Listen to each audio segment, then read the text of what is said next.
Hello, happy Bank Holiday Monday. Welcome to the Mum Boss Method podcast. You might not be listening to this on Bank Holiday Monday, but I'm recording it on Bank Holiday Monday. So you are joining me for a Mum Boss at Home community check-in. I am going to go through the check-ins that I received this week from my ladies. I only got about half of you checking in this week. Please remember that these check-ins are your opportunity to get support, advice, and my eyes on what's going on for you. So if you miss these check-ins, you're missing that opportunity. So this probably won't be a massively long podcast. I'm wondering whether lots of people have been out and about because of the bank holiday. But let's crack on with what we've got. We're going to start with the wins. Laura got another skirt zipped up that she couldn't get up on Monday. So bearing in mind, she checked in on Sunday. On Monday, she couldn't get this skirt done up. And by a week later, she could get the skirt done up. I've checked the photos, Laura, looking incredible. Well done. Claire had a stressful week at work, but she tried to get as much sleep as possible. Sophie averaged over 11,000 steps this week without really trying. Well done. Stacey's eating really well and upped her steps. Tish went jeans shopping, and she fit into a smaller size, and she stuck to all of her exercise. Emma smashed her steps on several days. Well done. Jamie did an upper body workout and shed loads of steps on Monday. Why is my... Oh no, my keyboard's not working. There we go. Louisa got back to the gym and played badminton after being ill. And Lisa has done some self-reflection and really been thinking about why she's not being consistent with things that are good for her. So well done for doing that self-reflection. So well done, ladies, on all of those wins. So now I'm going to go through some of the challenges and questions and some of the excuses, actually, because some of these will be really helpful for lots of people listening. So we've got a couple of questions in one here. So this person has said the weight on the scales isn't really moving and she's finding it really hard to ignore that. It may seem stupid, but although I'm getting smaller, I do not want to be this heavy. So I'm going to address that point first. Okay, so ask yourself this question. Would you rather be a stone lighter but not be able to fit into the clothes that you want to, or the same weight on the scales and fit into all of those clothes? Which would you rather? And you can't say both. So the scales not move, but you fit into all of those lovely clothes in your wardrobe, or the scales move, but the clothes still don't fit, right? Let me tell you something. I had a really upset stomach on Friday, really upset stomach. I was not a well person. And on Saturday, just out of interest, I weighed myself. Bearing in mind I'd barely eaten anything. I was also very dehydrated because I was struggling to drink. And I was something like 5 pounds down on the scales. Let me ask you a question. Was that body fat? No. Would I have fit into any smaller clothes that day from being 5 pounds down? No. It was the fact that I had an upset stomach and I'd barely eaten and drunk anything on Friday. Let me tell you something else. Back to Monday and I'm back to where I was before. Does that mean I've put on 5 pounds worth of body fat since Saturday in less than 3 days? No, it's just that I've started eating and drinking normally again. Why does the number on the scale matter to you so much? You've said here, it might seem stupid, although I'm getting smaller, I do not want to be this heavy. How is that number on the scale at all relevant to your worth as a person? It is the least interesting aspect about you or anyone else listening to this. the least interesting aspect of you. I don't introduce myself and say, hi, I'm Chrissy and I weigh 11 stone. Just like you don't introduce yourself and say, hi, and this is how much I weigh. People would look at you like you were mad if you did that.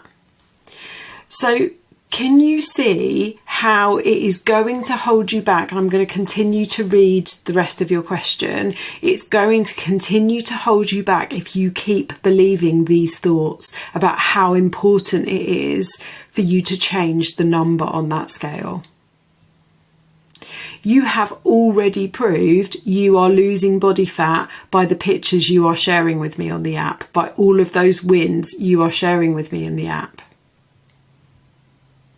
And these thoughts, this is why those really restrictive diets and slimming clubs and plans that you've done and so many other women in my world have done make me so angry, because this is all of that dangerous and restrictive dieting that you have done is messing with your mindset.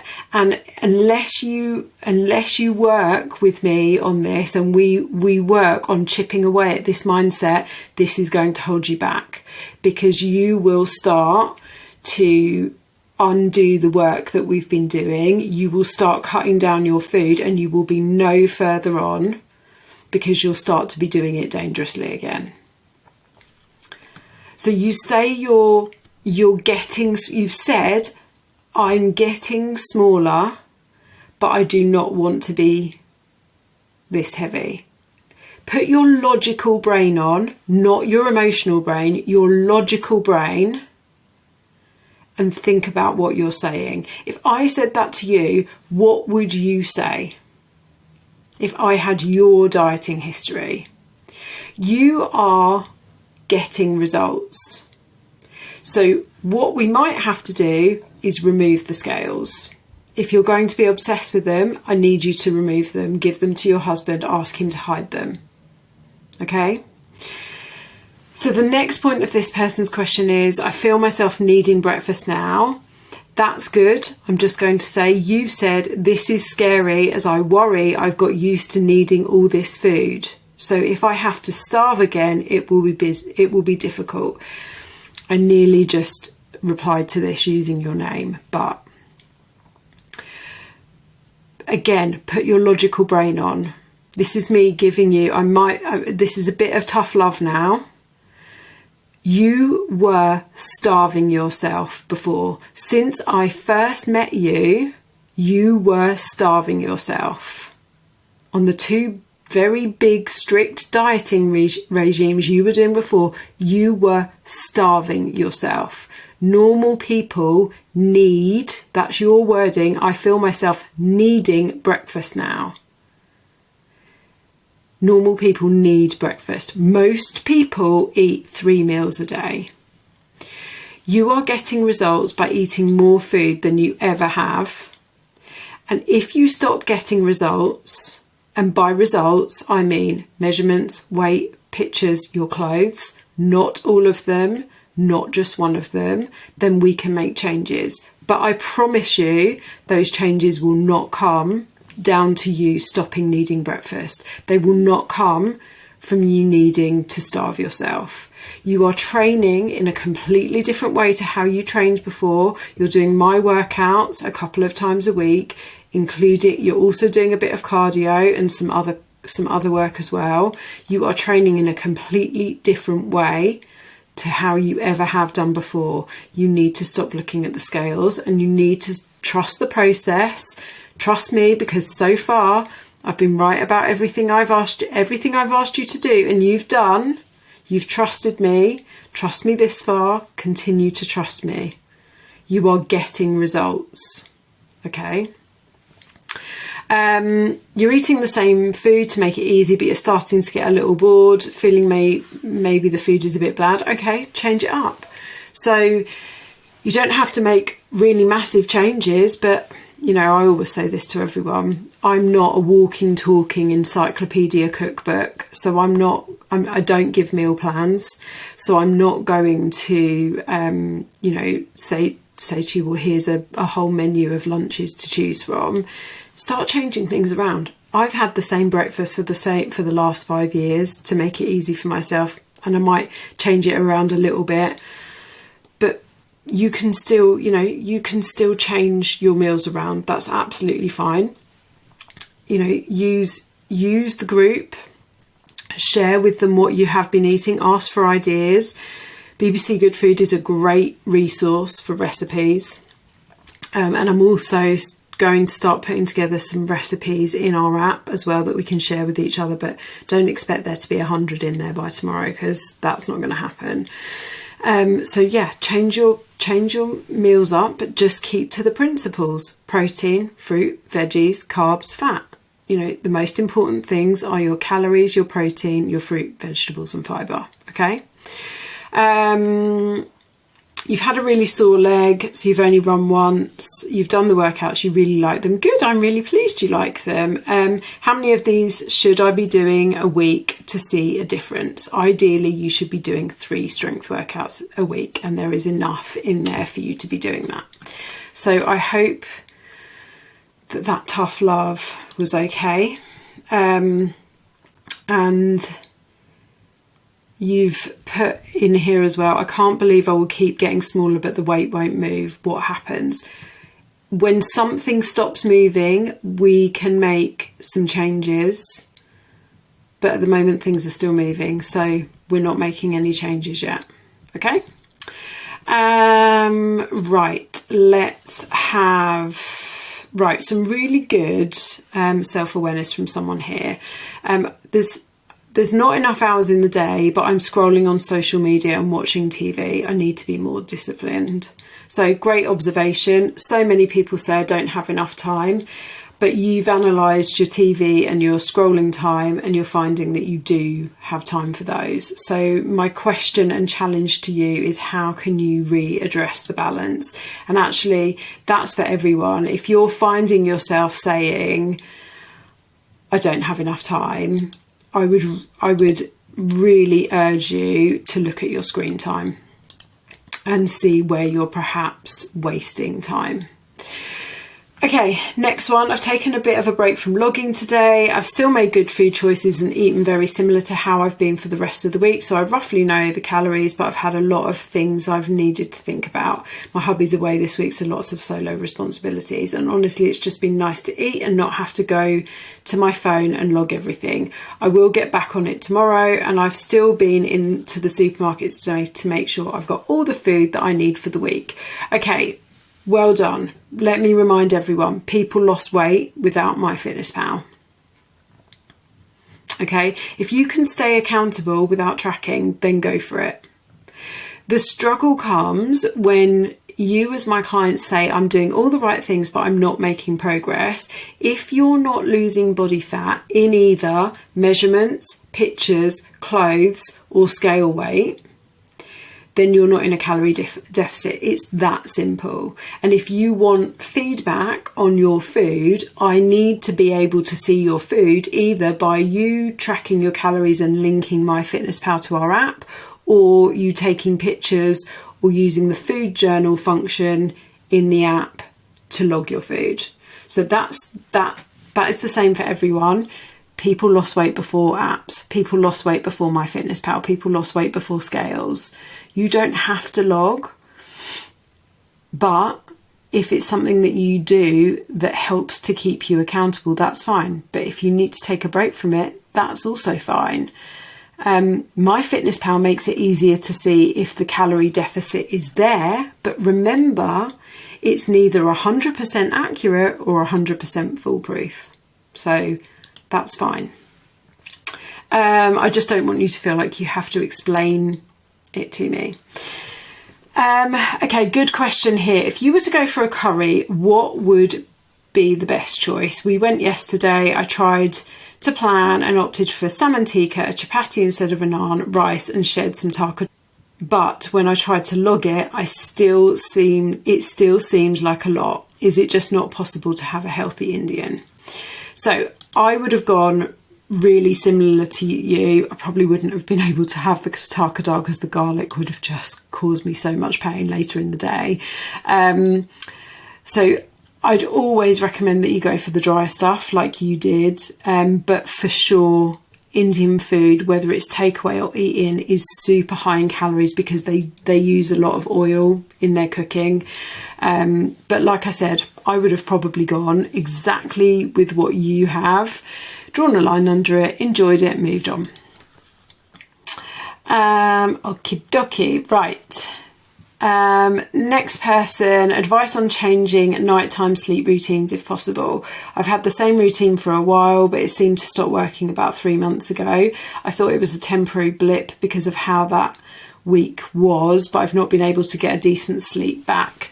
I've got the same routine and I can fall asleep quite quickly, but I'm struggling with staying asleep. Okay, first thing I would say is maybe put what your nighttime routine is in the WhatsApp group, and then we can all see if there's any tweaks that we think you might need to make. Put times and everything in there as well, what time you want to fall asleep, what time you want to get up.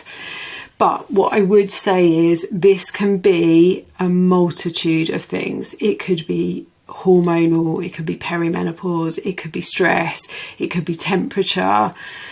It is really frustrating for you when you've always been someone that slept well. So for me, what you're describing is me in general. If I wake up, that's it, I'm pretty much awake for the whole of the time. Although this morning I did manage to go back to sleep for 2 hours as well. Proud of myself. I think the key here, because you're talking about not being able to fall back to sleep, because you're waking up and then you're struggling to stay asleep, is finding a way of going back to sleep. So for me, that has never been get up, make a drink, go and do something different in a different room. Part of that is because my dog then thinks it's the start of the day. But I think part of it is the act of getting up, going downstairs, making a drink. It's just too stimulating for me.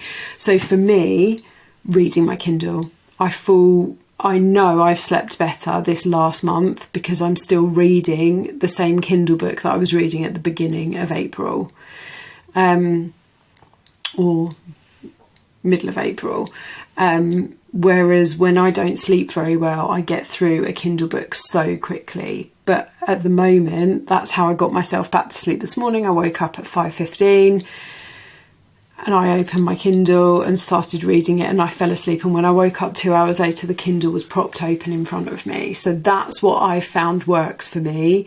Again, one of the things that I suggest to people is maybe listen to an audiobook or some sleep meditation. For me, that's what I do if the book really isn't working. But again, I find, having to then go through my phone and get out my AirPods and all of that stuff, it's too stimulating. And by the time I found something that I'm hoping is going to help me, I've woken up myself. And I struggle even more. Think about, do you notice if anything wakes you? Do you need to go to the loo? Is it the same time each night or each morning that you're waking up?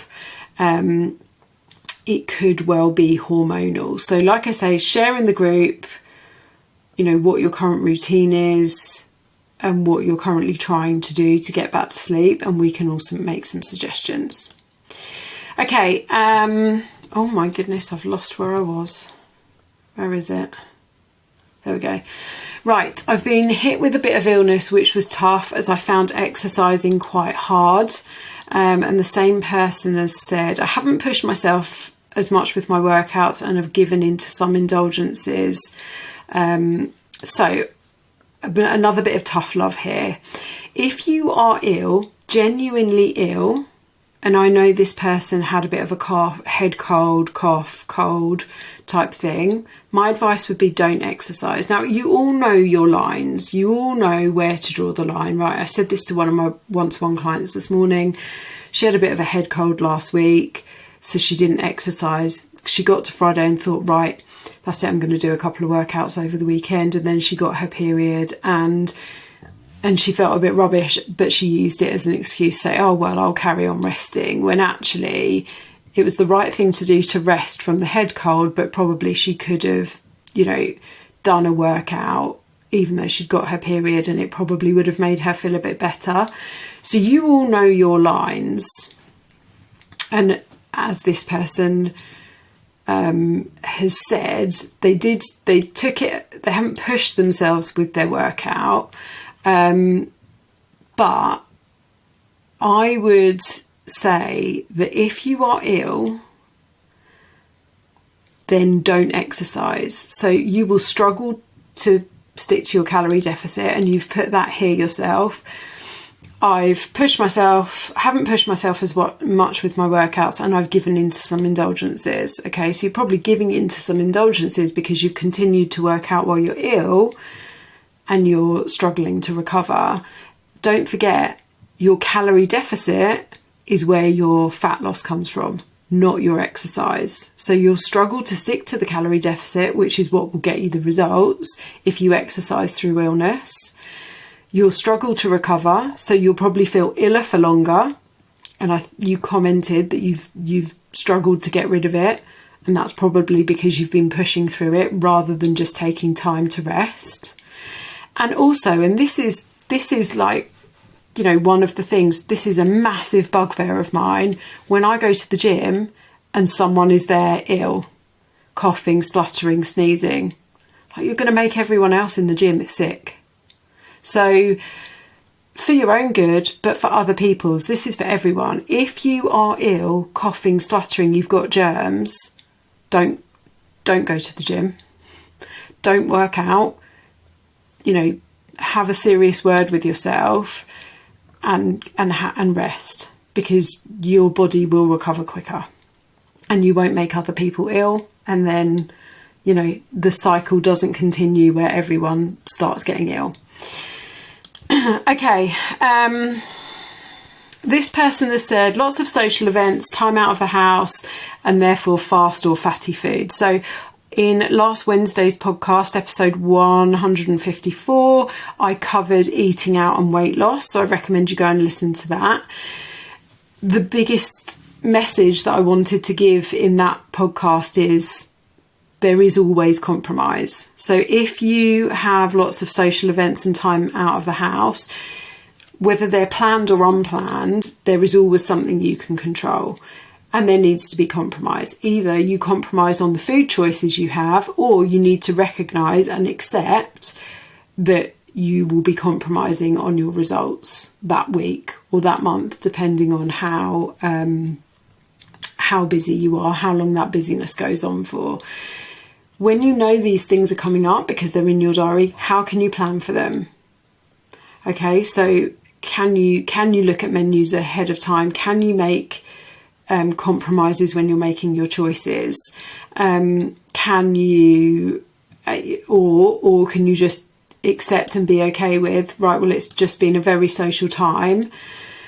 I'm going to just accept that results are going to be slower this week, and I'm going to do what I can within my control, i.e. getting my steps in, getting my workouts in, drinking my water, getting my sleep, to make sure that the damage, I use that term really loosely, is minimised. Okay, next question. Any advice on stopping emotional eating, or any guru you could point me in the direction of? Hey, you're talking to the right person. Okay, so emotional eating to some extent is normal. And I think I've said this before, you know, think about when you fall over when you're a child, how does your mum try and placate you? It's normally by, you know, giving you a biscuit or something, okay? So we learn to cope with uncomfortable feelings through food, and some people then go on to using alcohol as well.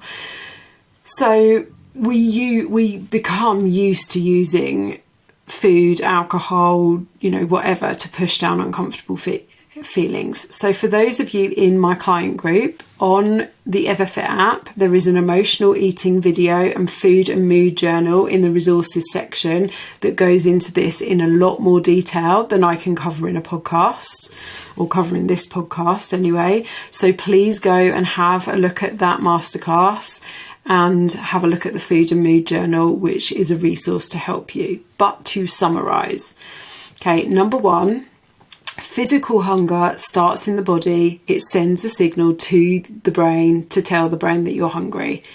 to get you to eat, right? Emotional hunger starts in the brain and sends a signal to the body that it should eat.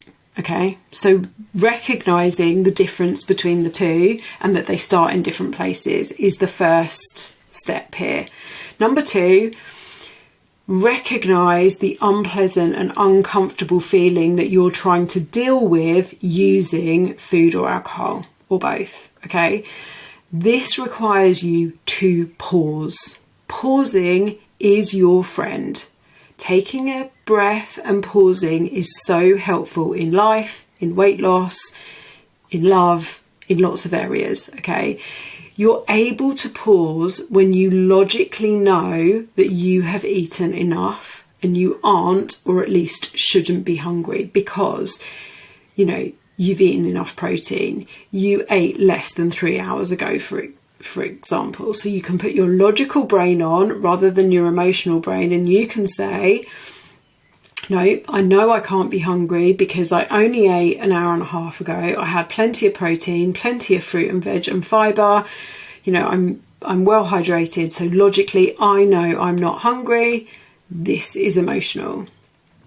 Number 3 is learning to sit with uncomfortable and unpleasant feelings.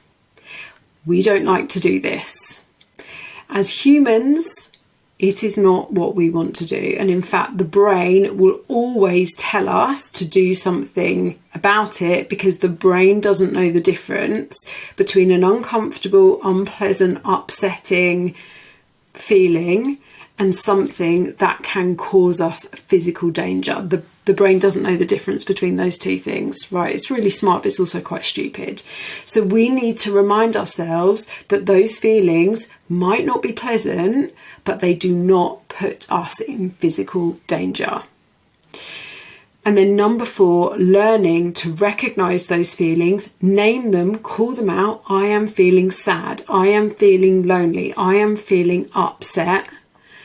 And then learning to sit with them and feel them, and then finding other tools to enable you to cope with those emotions is key to stopping emotional eating. And this is exactly what I do with my one-to-one clients and my Last Diet Club clients, because we can get to that level of detail, right? So an example might be go for a walk. An example might be listen to some music. I think I've mentioned this on the podcast before. I've got a playlist on my Spotify that is my happy playlist. It is the playlist that I listen to when I need a pick-me-up. Journal. Write down what you're feeling and why you might be feeling it. Call or message a friend. Okay, consider what you have control over and not in that situation, and ultimately reminding yourself that food does not change or remove the situation long term. Okay, it is a sticking plaster and probably does not even last as long as a sticking plaster does. So they're the steps. Go and have a look at the resources and start being willing to put in other measures and use other tools to deal with those feelings. The most powerful one is recognizing, naming them and sitting with them. Okay. Right. Okay. What kind of weighted workouts can I do that don't put any pressure on my hips? Do pull-ups count as weighted workouts? Yes, they do. Lastly, should I do the workouts sitting on a chair or laying down rather than standing to take the pressure off? Thanks. Okay, so your physio, this hip issue has been going on for a while for you. Your physio should have given you some rehab exercises to do and told you, I know they told you not to run, but they should have given you quite a lot of detail about what you can and can't do. So I'm not a physio, so I'm not going to diagnose what you should or shouldn't be doing, because that's really for the physio.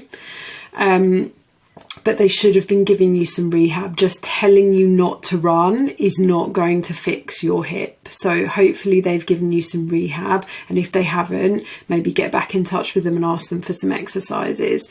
Now, you said in a previous message that your toddler's been ill and you've been carrying them a lot. So that will not be helping your hip.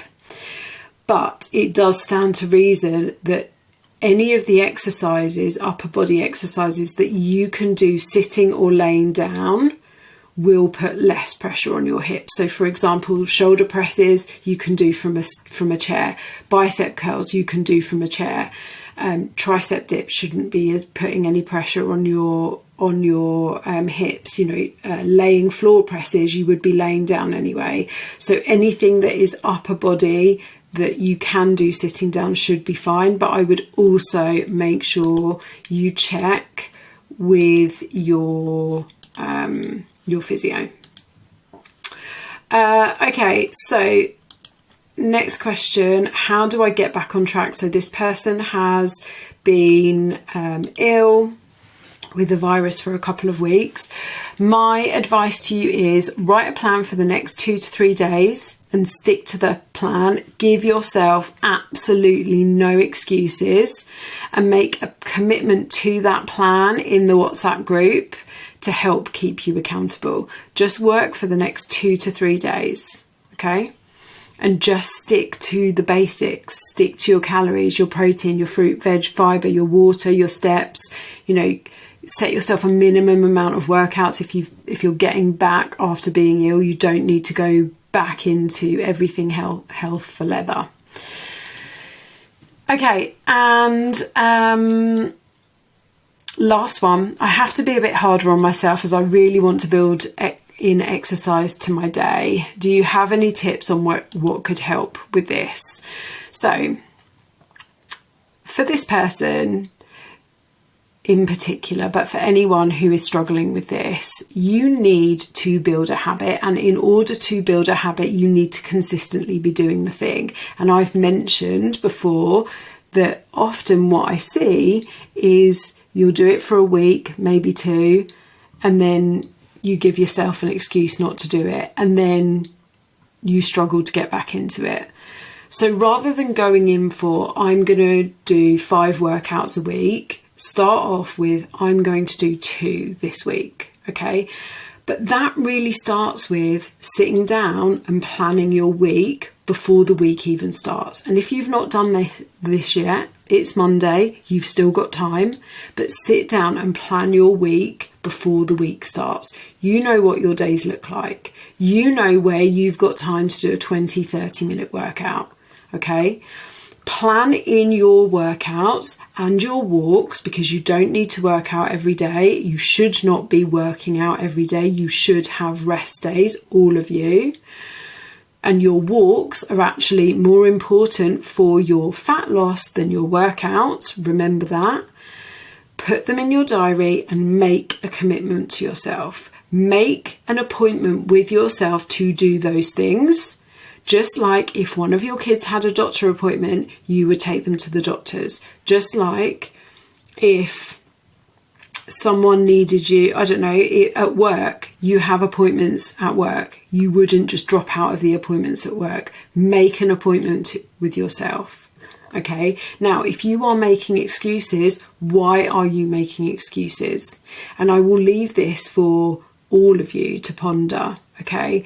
If you are writing in our check-in, this is for everyone else, we have a question that is, where have you been getting in your own way or making excuses?